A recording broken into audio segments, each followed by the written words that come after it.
Think we're live, not sure, debatable, never know anymore. Yes, we are live. Good morning, or good afternoon, everybody. If it's 2:03 Eastern, 2:03 p.m. Eastern, it must be Ask the Agents. Hi, my name is William Bowles. I'm a licensed associate real estate broker with the Corcoran Group in New York City. Here with Samuel Austin Hoffman, licensed real estate salesperson with the Corcoran Group in New York City. We are Ask the Agents, and we go live every Tuesday afternoon. And it's interesting. Sorry, on my phone, I'm hearing when we went live. It's interesting because every week it's a little bit different. We have to come up with a system, Sam, because we're always sitting there for a couple of seconds before we actually go live. Okay, we have some people joining us. Matthew, how do I say Matthew's last name? What are you Bakrad? talking about? Oh, Matthew Bakrad? Let's say it again. Bakrad? That sounds good. All right, we're Bakrad. giving you a shout out, Matthew Bakrad. You're watching. Thank you for watching. And thank you for joining. So again, we're live every Tuesday. We answer your questions. We have guests occasionally. And there you go. Sam, what's going on this week? Nothing much. It is a hot week in New York City. I think temperatures were as high as high 80s, low 90s yesterday. What's so funny? Matthew says we're both wrong. I think it's Matthew Bakrad. Bakrad. I think we got it. Okay, keep going. Anyways, I'll keep you posted. So hot week here. Temperatures were high 80s, low 90s. Super sunny out, so that's a good thing. But it is hot, and for those of you know, we wear suits and whatnot. So we're both blue. I did not even realize that today. We have blue ties on. It's blue tie Tuesday in New York City. What else is going on? It is Pride Week, by the way. So make sure. It's so funny. Guys, something on my teeth. No, that's just a funny shout out. Keep going. Do not miss out. Do not miss out on the fireworks. They are honestly my favorite fireworks all year long. They're Pride fireworks.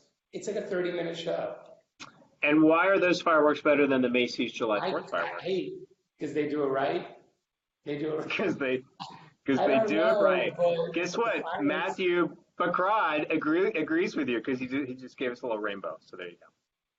Well, thank you, Maddie. But no, we're appreciating the interaction today. Matthew. What's really cool is if you do an Uber this week, it shows the car, and you know how usually it has like a black line till it gets to you. It's like a rainbow line. It's neat. Well, Sam, you're like more into this than I am. That's what's kind of making me chuckle a little bit. Although you do live down. You do live downtown, and I'm on the Upper West Side, so we don't. We sort of, yeah. I'm into the whole awareness. I think New York has it big, and just I don't know. I think the fireworks are awesome. Anyways, next topic. Today. Next topic. A couple more shout outs because Sam, I have my phone set up today, so I'm seeing much better who's hopping on. Bill Miller, thank you for jumping on. Edna Kimball, who is perhaps a future guest, jumping on. So thank you both for watching. All right, Sam, continue, please. We had our weekly sales meeting today, and we discussed taxes and what's going on with that, how it's affecting the New York City real estate market, and also we discussed about land leases. William, you want to tell us about land leases? Oh my goodness, two very different topics. Okay, I was not at the sales meeting.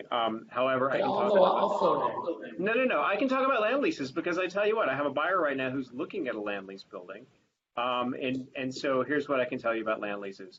So if you have a building that is in New York City and it is sitting on a piece of land, most buildings own the land that they sit on. Some do not. They have a long-term lease. They're usually 99-year leases, and literally the building, the condominium association, I'm sorry, not the condominium association, I apologize. The private corporation, the co-op, is actually renting the land that the building sits on, therefore a land lease. So what is the upside? You tend to get a much better deal on the front end. There tends to be better value. You get more apartment for your money, which is great. Generally, depending on when you're buying into these buildings, if they're brand new and the lease is brand new, it's probably a pretty good time to buy into the building. Especially with the brand new ones, sometimes they can sort of, they've negotiated enough where the monthlies are not so high. Because what are the downsides of a land lease? The monthlies tend to be high because you're not only paying to operate the building and run the building and staff and the taxes and all that kind of fun stuff, you're also paying the land lease, the lease. So that is one of the downsides. What else can I tell you about land leases? What else did you learn about land leases today? No, we didn't really learn about them. We heard a lot about where, certain buildings, there's a whole market of people that, that want land leases, don't want them. Battery Park City is all land leased. The city basically owns all that land. No, in most land leases, we were told that, none are really expiring, with a long time. At least that they said. There's a lot that are not expiring for our lifetime, like 2070 or 2080. Right. It's kind of all about, there is a market out there, but no, you only need to be weary of it if you're buying and it's like, under 30 years, something like that. Well, right. In those situations, those apartments can be very tough to sell. There's a building just down the street from us here on West 57th Street. I think it's 300 West 57th Street. Yep. Their lease, I believe what happened is the land was sold to another investor, and then I believe even though the lease transfers with it, there's risk around what does that new investor want to do with that building? Are they going to increase it? And then meanwhile, I think they were coming up on, within 25 years of the lease being done or thereabouts, right? So there's a lot of risk. You can get a crazy deal on an apartment in that building right now, but there's risk. And what the shareholders are trying to do are actually buy the land from the owner so that they don't have to mess with this anymore.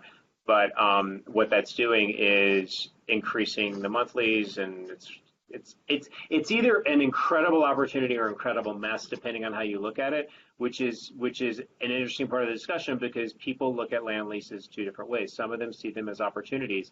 You can get a 2 or 3 bedroom apartment for less than $1 million, right? But then you have to have a stomach for, and you have to understand that there are going to be, first of all, your monthly costs are going to be higher, but second of all, there's some risk, right? You may have a huge assessment from the co-op if it's approved that they're going to buy the land, or the landowner, if it doesn't sell, they may double the amount of the land lease. So there's risk, but there's always reward when there's risk. The specific attorney I think that was presenting today, I know him, I know he lives in a land lease building. I would say, and so if my buyer decides to proceed with this particular building, I am going to refer that attorney because who better to walk a client through the potential risks and wrap their brain around understanding buying into one of these buildings than someone who actually lives in it. So that's one of my takeaways as well, as you go to a professional who really knows how to explain this, because there are really good reasons to buy in a land lease, especially if you don't think that you're going to be selling anytime soon, right? If you're going to, because they tend to take longer to sell, so you just need to have a longer time horizon. I think that's one of your things about land lease. So there you go. Very right, very true. All that is true. We also touched on the taxes and what's going on with the tax bill and how it's affected the real estate market. A good question was poised or brought out there. How's the rest of the country doing? And our office manager said the rest of the country is amazing, except for really New York and California, who got tax bill really affected and whatnot.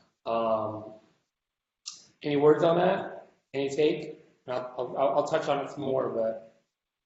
Any thoughts on that? I have agents who I know who operate in a bunch of different markets around the country, and yes, we appear to be acting differently. We do, and Southern California appears to be acting differently. Now, interestingly, Northern California, that market, Silicon Valley, especially in San Francisco, is still on fire. There's very little inventory, and of course, we're generalizing here, but that market Northern California is acting different than Southern California.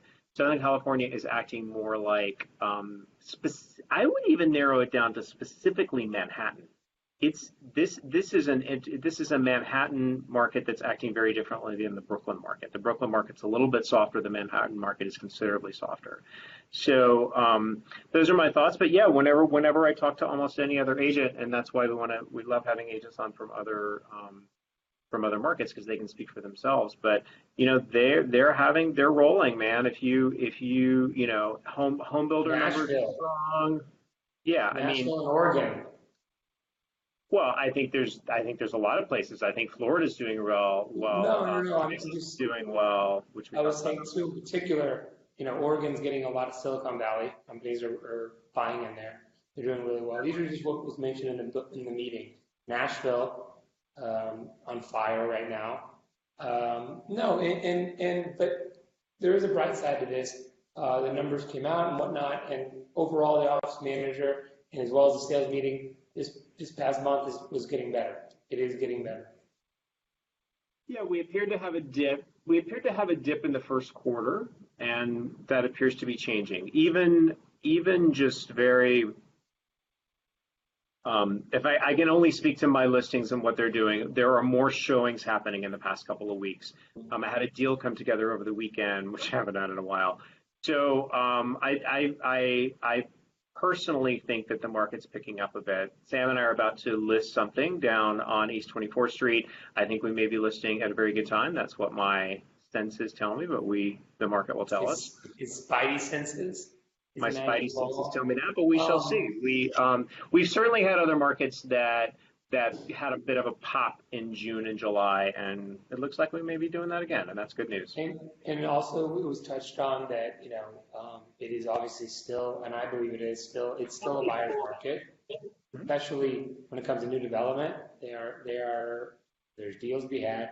And what was interesting is that there was a huge topic today in our sales meeting about reducing prices. You have a listing, and when is enough is enough? When do you say you got to have a number where you just do not reduce below? Like you reduce, 2-3 times, whatever, but then there's a number. There always has to be a number. This is once again what they said. There should be a number where you don't reduce. How do you determine that number? So, and that's once again, it depends on every situation. But Elaine was saying that there needs to be a number. You don't just keep, there comes a point in the market where you reduce to, and if you have the right number, you have the right number. But there's got to be a point where you don't reduce it, where it's a number, you draw the line there sooner or later. That's what she was saying. So the way I'm interpreting that is just because you keep reducing the price doesn't mean it's the right thing to do. Yes, exactly. Well, no. But then what's the solution? No, well, the solution is that's a good question. That was not broached. That's not brought up. But basically, she said that look, it's the market, and the market can act funny sometimes, as we've seen in the past few months. But if you just keep reducing, it's not necessarily the answer. In this market, she said this is a very strange market that we were in. It is picking up. Is what was said. That she said there should be a number where you just don't keep reducing. Right. Well, more to come on that, I suppose. I have had some success reducing some prices lately, but then you know what? For every one of those that we found our buyer, there are one or two that we reduced and we did not find our buyer. So I personally think that there is a sale price for everything. I think you have to come down if you're overpriced, whether intentionally or not, you have to come down and find your market. You have to keep hitting down and find your market. But then that also, I think you have to really balance that against what are you selling. There are some specific segments in the market that are super soft right now. Ones that need a lot of work, ones that are sitting next to construction projects and there's going to be noise issues, ones that, you get no natural light, face brick walls. First floor units, I think, are taking a hit right now in the city. Ground floor units, if most people, if they have their druthers, they wouldn't live on the ground floor. But then to that point, there is a buyer, I think, for every apartment, and unless there's something really severely wrong with it, and you have to entice them in. And a lot of times, If you can't move the apartment from the first floor to a higher floor, you got to entice them in with price. So, And, and but it sounds like you guys had a good conversation. no, So that's it was a good meeting, but overall, like, we're agents. This is what our job is. We come in with the best number that we think, working with the seller, of course, with the best number that we think is good for that market. And how do we do that? We don't just pick a number out of, thin air. We run comps, we see what the market's saying, we look at other listings, other things that have sold, you pick a number. And then, like we always say, it's 2 weeks, 3 weeks, 30 days. You need to be willing to, adjust. If it's not going out the door, the market will dictate the price. Yeah, your buyer always determines the price of your home. That's sort of real estate 101. You talked about comps. I'd love to talk about something a little bit. So I think analyzing comparables has changed a bit with the changing market. So when I'm sitting down with sellers right now, we're looking at 3 or 4 different groups of comparables, and this is something new. So I always start with, okay, here are your active comparables. This is your competition. Your buyer has already been out and researched the market. They're waiting for your property to come on the market, so they've already seen these active comparables. We have no idea if they're going to sell. We have no idea what they're going to sell for, but buyers are comparative shopping, and these are the ones that they're looking at. So you have to keep those in mind. Then we move on to the contract signed comps. Those are pretty relevant in the current market because those are the ones that are actually selling, especially when the number of transactions are down, and they are right now. However, you have to analyze, okay, well, this one was on the market for, if something's on the market for 2 or 3 weeks and it gets a deal now, you can pretty much assume that they got, relatively close to that asking price. It gets much, much harder to extrapolate what that contract price might be the longer that things that are 30 days on the or more on the market. It's tough because we're seeing a lot of deals being cut. So you have to put that into context, but there's something about each of these homes that sold right now. So these are comparables for us to weigh in. Then you look at the third thing is we look at sold comparables. So those used to be really, really relevant. Those are a little less relevant these days because sold comparables are aged out and they quickly age out in a declining market. So something that sold 3 months ago was negotiated 6 months ago, and the market's moved down since then. So right, and that's a new conversation that we're having with sellers.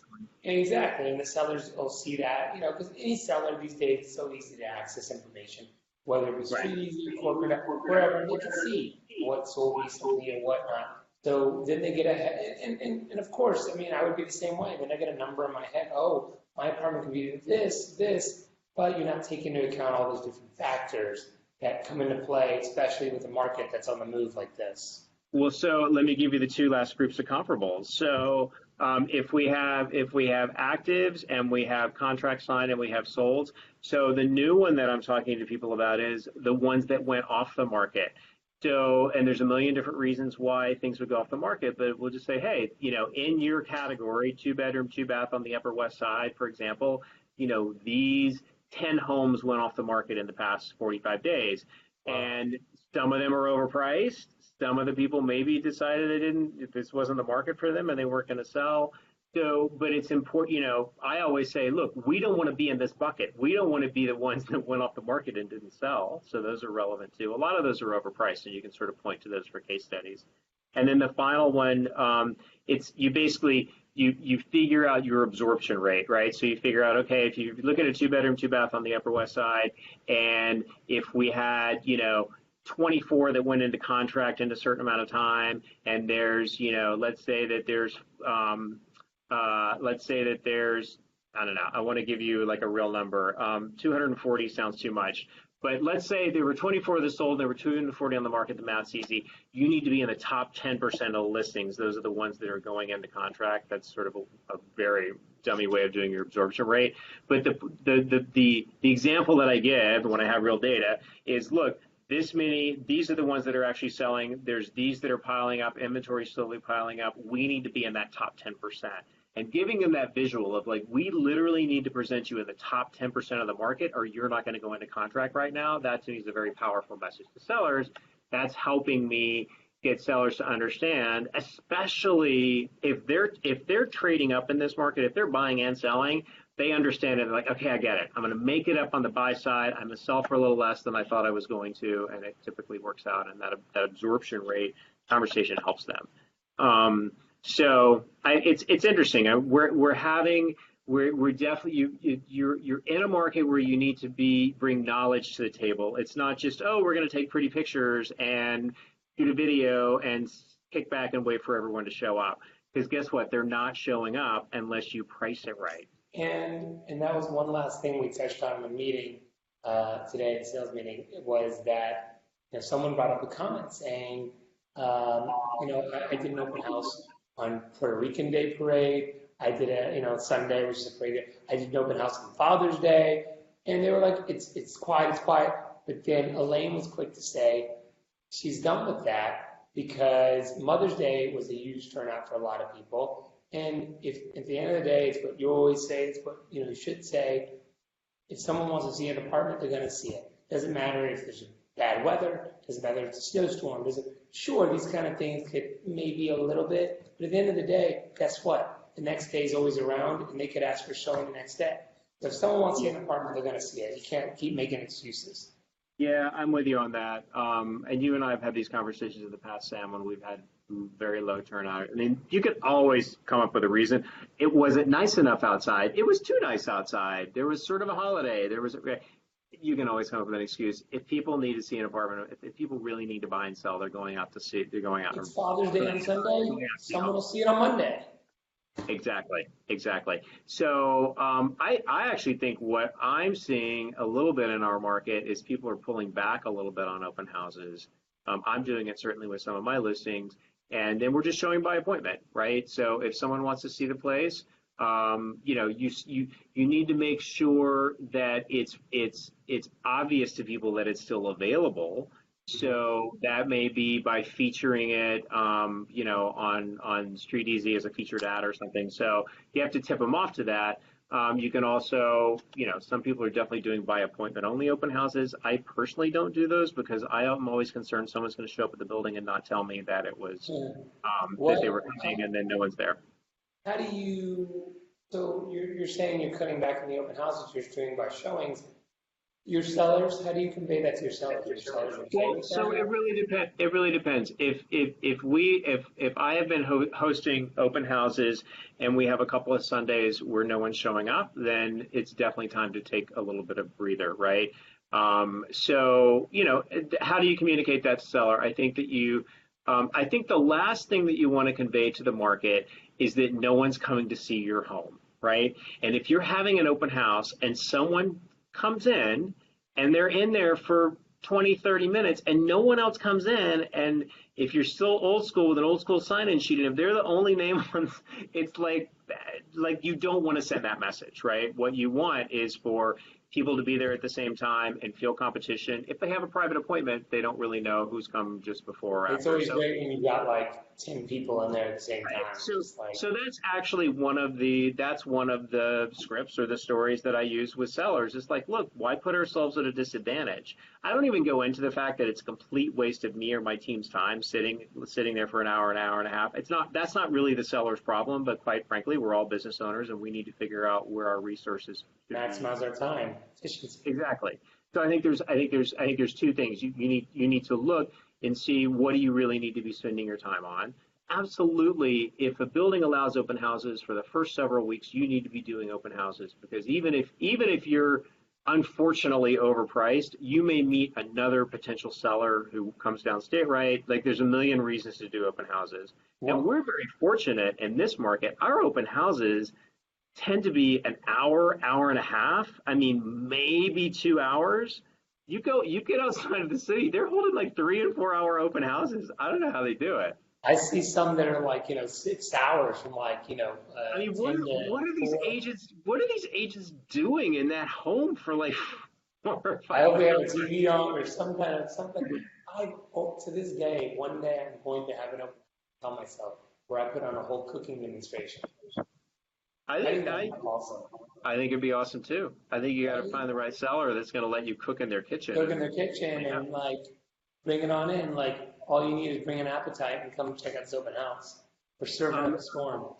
You just made me think of something, Sam, with, so we were at a listing last night, we were prepping it, and there were some cameras that were visual, right? So these particular owners have a baby, right? So they have sort of a baby cam. I guess when the nanny's there during the day, they want to check on the kids. So We have a bunch. yeah, right. So they actually say, "Hey, what do you think about the cameras?" And I was like, "Thanks so much for bringing it up because we saw the cameras." And personally, I think that if they're in view, there should not be a light on. They should be turned off. It's not about what me and Sam are going to be doing when we're at the open house. It's like, hey, I guess if they really want to log on and watch us, they can. There's not going to be too much going on. We're both going to probably be looking at our phones, but if someone's coming to visit the home, I think that they don't want to feel like they're being surveilled when they walk in the front door, right? Yeah. So it's creepy. You see that green light on and the camera these day and age, like you never know. And it's one thing that they're just. Well, I was just gonna say we chatted about this briefly. I think we're both now to a point where we assume whenever we're showing someone's home, we assume there's a camera somewhere that we can't see. And real estate agents, if you are watching this, I would recommend assume there is a camera that you can't are see. on a live stage. Exactly, because you can't even imagine how small the cameras are now, and then they can be anywhere, and it's just kind of funny. I just think it's funny when they're obviously in the home and the homeowner never mentions it. You had some like that once, right? I did. I did. I sure did. I'll leave it at that. But I make it a habit every time I leave or walk into an open house. Wow, this apartment is amazing. Wow, the seller's awesome. This is the best apartment ever. Well, and Paul also as part of our conversation, I made a dummy comment. I'm like, well, at least there's no audio, but there is audio. Of course there's audio. Like, why wouldn't there be audio? Everything is, So, I guess note to self, need to be really careful with what you say when you're in someone else's home, which is really good advice no matter whether you're a real estate agent or not. Get those teddy bear cams. You ever seen the movie? Remember the movie Meet the Fockers? It sounds, yes, yes. Yeah, where Robert De Niro puts the camera inside the teddy bear, and Vince Stiller. It was. Yes. I'm just saying, get creative with it. I'm just saying. Couple of shout outs because we're wrapping up soon. Yes. Brett Magid is watching. Hello, Brett. Sean Bakhta from Southern Florida. He has a very good business down there. Sean, we need to get you on the show at some point. I'm thinking about the cameras now in my head. Brett just gave me an inside joke. Thank you very much. So, all right, Sam, what else do we need to wrap up? What do we got? It's 2:30. We need to wrap up. My Houston Astros are on a hot streak, 12 in a row, baby. Killing it. Best record in baseball, as usual. Again, what else? Best record in baseball, really? Didn't know. Yeah. Yankees are doing very well, too. I think they're right up there with the Red Sox and the Astros. So keep an eye out on that.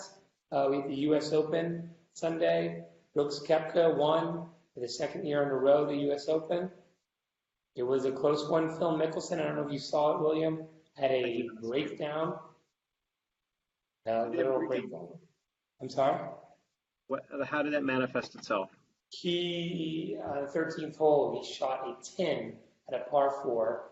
And on his last putt, the putt was still moving, and he went over and he ran over to hit it while it was moving.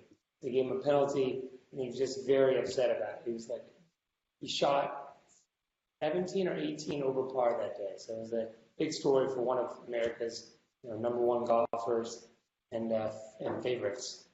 Other than that, that story is we all have bad days. Exactly, even Phil Mickelson. I know it's his birthday too. But on top of that, expect more hot weather coming up this week and weekend. It is summertime, folks, even though we live in New York City. So it is summertime. That's all I have to say, I think. All right. Awesome. Yeah. Well, it's been a good show. I think we actually covered some good topics. If you have any follow-up questions about not that we're CPAs, but we spoke briefly about, we spoke earlier about tax situation and changes on that in the market. Yes, I was going to say the tax situation, though, apparently they are meeting this summer in DC, and we will have more information after that. There's a big summit in DC this summer. More information on us paying too much taxes. Great. Yeah, we also spoke earlier about pricing, different types of comparables that you can speak. We're speaking to our sellers about right now. So we encourage you, if you joined us late, to go back and watch the whole show. We also encourage you to send in questions. We had some good interaction today, so we appreciate that.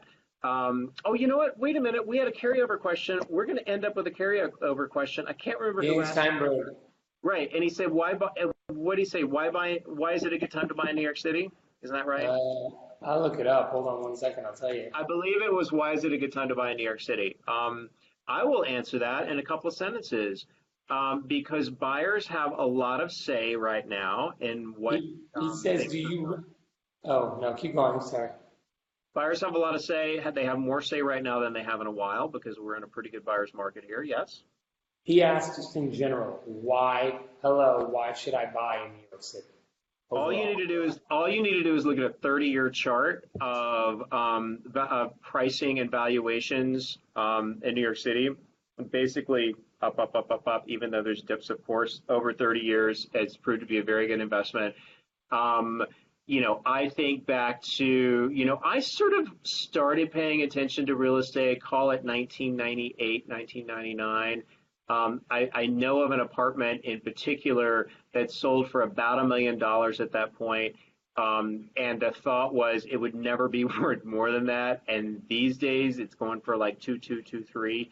So even though you think, how can it be any more expensive than it is? Guess what? It tends to go up. The stock market tends to go up.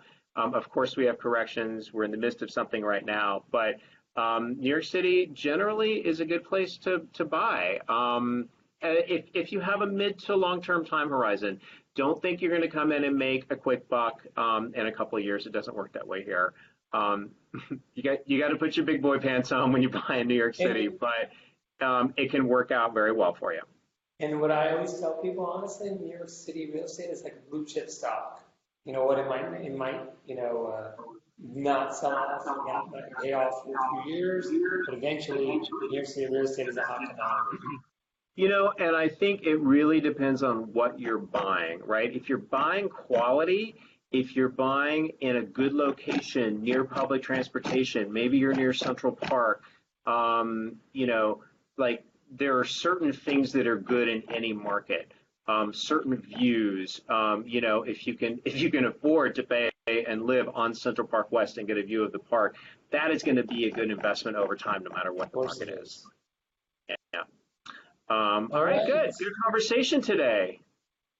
Amazing conversation. Once again, we're live every Tuesday, Eastern Time, 2 p.m. We are Ask the Agents. We ask that you like, love, share these videos, send us any questions you have, and join us on the show if you ever want to. We'd love to have you. No matter what you do, you'll sure to get some questions. That's right. We talk more than real estate when we have guests. So that is it. I'm going to sign out. This is William Bowles. I will see you next week. Sam? Daniel Hoffman. All right. See you next week.